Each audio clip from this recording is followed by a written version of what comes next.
Welcome in. Today, we're diving deep into the Russia-Ukraine conflict, but through a lens you might not expect.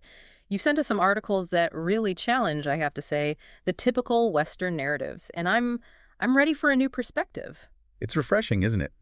These sources waste no time in urging us to ditch what they call Americentrism, Okay. that that almost unconscious bias where we maybe unintentionally view everything through the prism of American values. It's like even when we try to be objective, that American lens is kind of stuck to our face, right? Yeah, One author made a point that really struck me.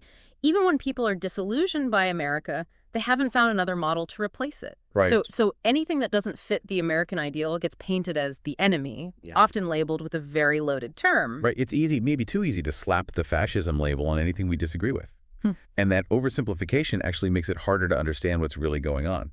But here's where things get really interesting.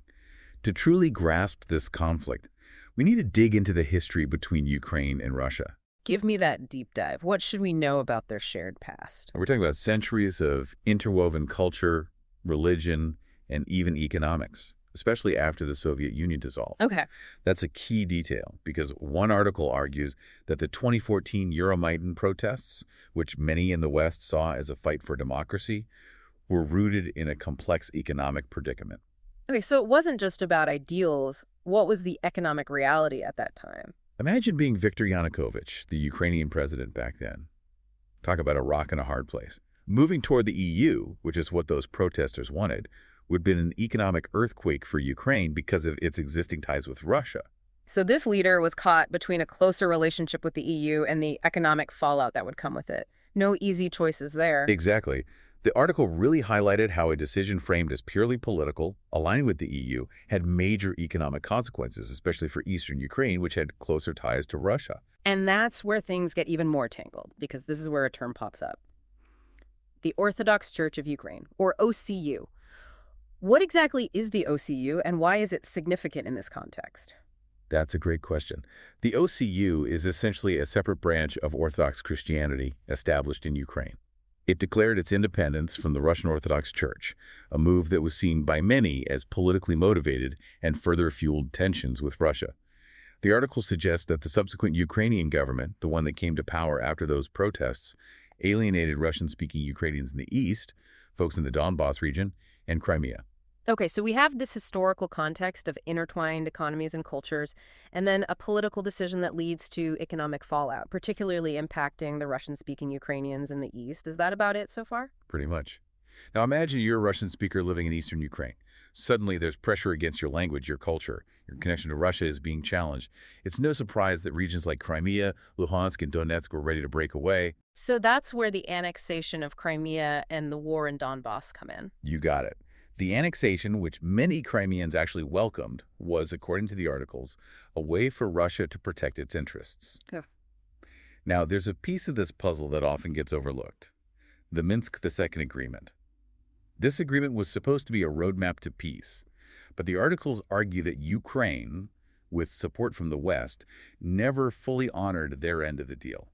So the intention wasn't really peace. It sounds like they are suggesting the conflict was meant to continue. That's the argument being made. The author suggests the goal was to keep Russia bogged down, to weaken their position on the world stage.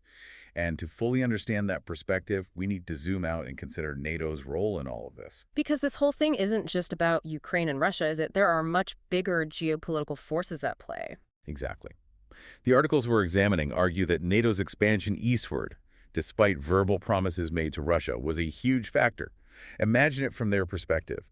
This organization, seen as a threat steadily creeping closer to your borders. It created a sense of distrust and, according to these sources, essentially boxed Russia in.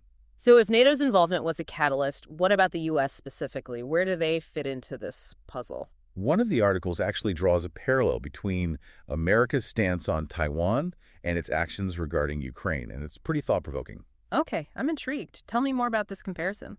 On the one hand, the U.S. acknowledges Taiwan as part of China. On the other hand, they actively support Ukraine separating from Russia. It raises questions about consistency in foreign policy. Is it truly about promoting democracy, as often stated, or is it more about maintaining global power even if it means bending the rules? It's definitely a complicated picture. So we've got historical ties, economic factors, the OCU, and NATO expansion all swirling around. Is there anything else we need to add to the mix? There's one more layer to uncover, and it's a big one: the religious dimension. The author is deeply concerned about how this war is impacting the Orthodox Church, especially that schism we touched on earlier with the establishment of the OCU. Okay, let's unpack that a bit. How has the war impacted the Orthodox Church? Well, the formation of the OCU was already a point of contention. It was condemned by the Russian Orthodox Church, which saw it as a threat to its authority and a violation of church canons.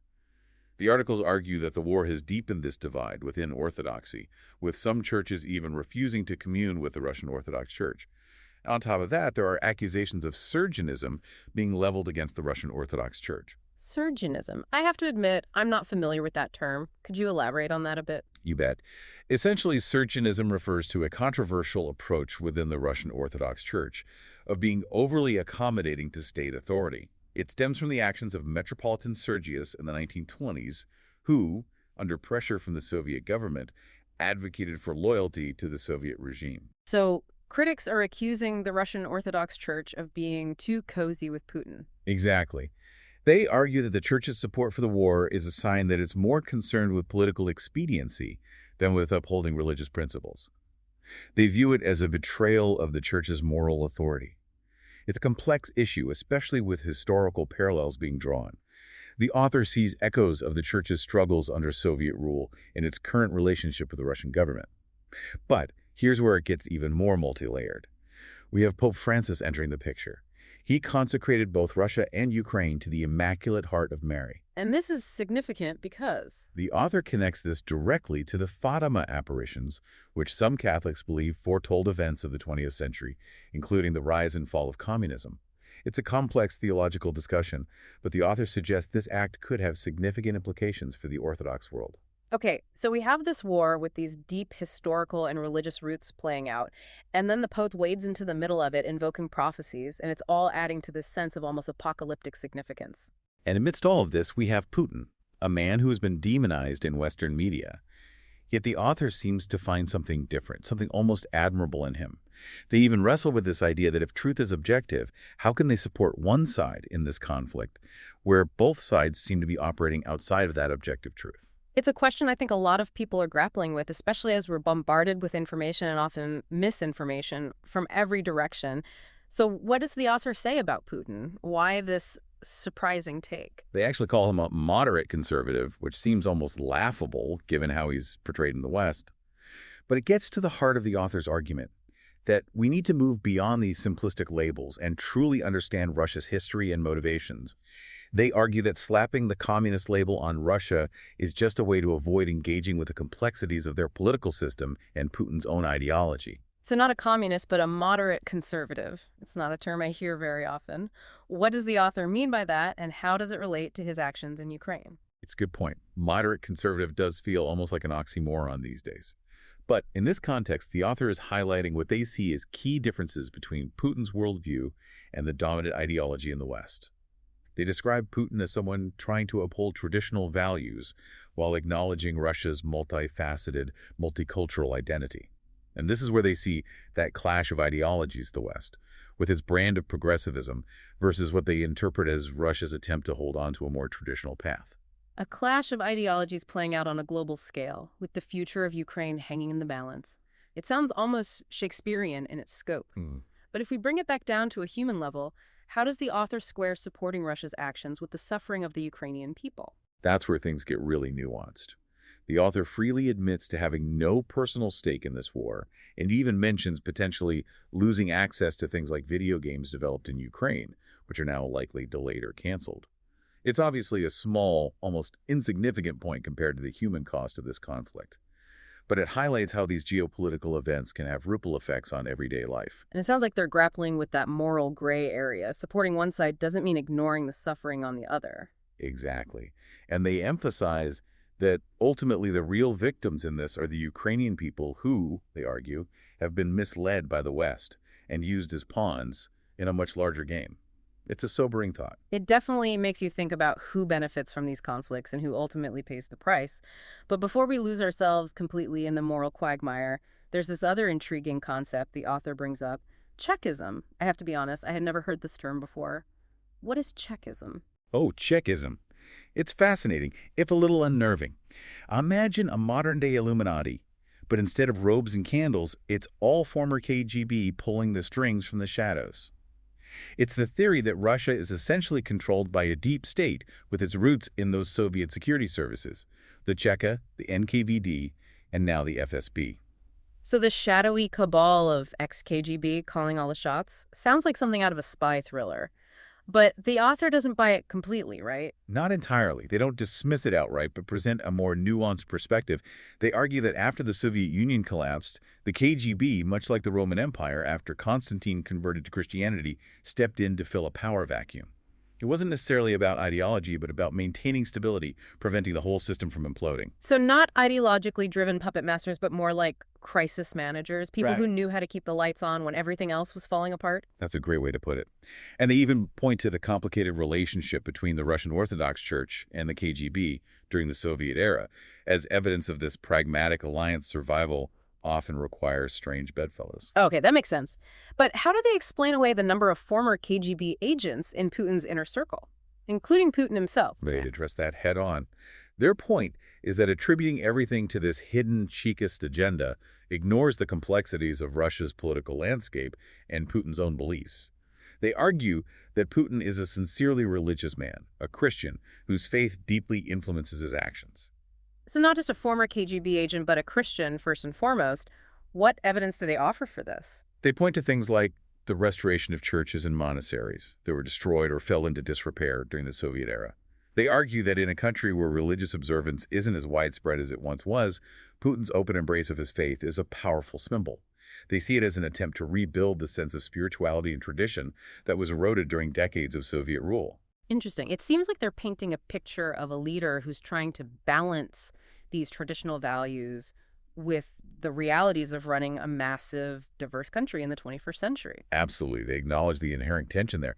And they draw this fascinating comparison, saying that Putin's vision of a strong conservative Russia is ultimately incompatible with what they see as the West's current trajectory, which they compare somewhat controversially to Bolshevism. Whoa, Bolshevism. That's a loaded term. They're essentially equating the modern West with the radical revolutionaries who overthrew the Tsarist regime. It seems extreme, right? But it speaks to the depth of their critique. They see the West's embrace of what they consider radical social policies, its dismissal of history and tradition, and its obsession with political correctness as signs of a society in decline, mirroring what they believe happened in Russia in the early 20th century. So from their perspective, Putin is this bulwark against a rising tide of cultural upheaval, someone trying to hold on to traditional values in the face of overwhelming change. It's almost a mirror image of how Putin is often portrayed in the West. As the aggressor, the threat to democracy and freedom, it's a complete 180. Exactly. And they're urging us to look beyond these simplified narratives, these easy labels of good versus evil, and grapple with the possibility that things might be far more complicated than they appear. So if Putin isn't the villain of the story, then who is? Or is it more accurate to say there are no heroes or villains here, just different perspectives clashing on a global stage? That's the question they're wrestling with. They admire Putin's leadership, his apparent honesty, his vision for Russia, but they're also clear-eyed about the fact that there are no easy answers, no clear winners in this conflict. And they seem to reserve their deepest empathy for the Ukrainian people caught in the crossfire. It's a stark reminder that these geopolitical games, these ideological battles, have very real consequences for everyday people. It's easy to get caught up in the geopolitical chess match. But at the end of the day, this is about human lives being impacted in profound ways. It's easy to get caught up in the geopolitical chess match, but at the end of the day, this is about human lives being impacted in profound ways. And it kind of circles back to that question the author keeps raising. What is truth? They believe in objective truth, yet they're grappling with how to support a side in this conflict where both sides seem to be manipulating the narrative. It's a real moral struggle. Yeah. With all that complexity, what leads the author to align with Russia? They explicitly state that they find Russia's narrative, particularly Putin's narrative, more compelling. They believe it's more grounded in truth than what they're seeing from the West. They even admit to feeling a stronger connection to Russia despite not being Russian, than to their own country. Wow, that's a powerful statement. Uh, So it goes beyond just agreeing with Russia's actions. There's a sense of almost personal resonance with their worldview. Exactly. And it connects to their belief that Russia, with Putin at the helm, represents a viable alternative to where they see the West heading. It's a path grounded in tradition, national sovereignty, and a resistance to what they view as the excesses of globalization and liberal ideology. They even go so far as to suggest that Russia's intervention in Ukraine was necessary to prevent a larger, more catastrophic conflict, a clash of civilizations. So from their perspective, this wasn't just about Ukraine. It was about drawing a line in the sand and saying, this far, no further. It's a bold claim for sure. But remember, the goal here is to see the world through a different lens. The author seems to believe that the West's actions, especially the support for Ukraine, backed Russia into a corner, leaving them no choice but to act. A classic case of miscalculation on a global scale. Yeah. It makes you think about how differently things might have unfolded had there been a greater understanding of Russia's perspective, their historical anxieties, their deep-seated sense of identity. It's a question worth pondering, especially given the current state of affairs. Now, the author goes even further, suggesting that Russia should be actively working to undermine American hegemony, to hasten the decline of what they view as a decadent and morally bankrupt empire. Oh, okay. So we're not just talking about containing the West. We're talking about actively dismantling the existing world order. It's a radical notion, no doubt. They even propose a strategy.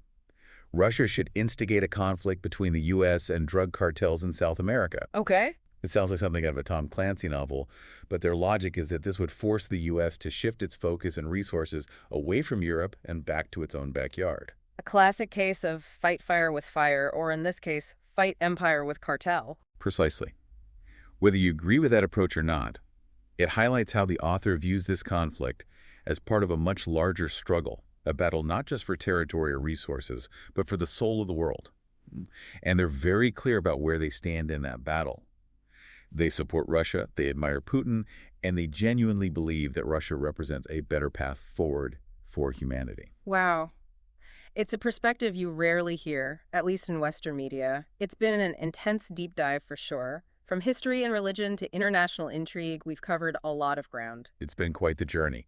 And that's what makes these deep dives so valuable. They push us to engage with perspectives we might not otherwise encounter, to wrestle with uncomfortable truths, and to challenge our own assumptions. And sometimes, the most important thing is to simply ask the right questions, even if the answers are elusive. So to our listeners, we'll leave you with this.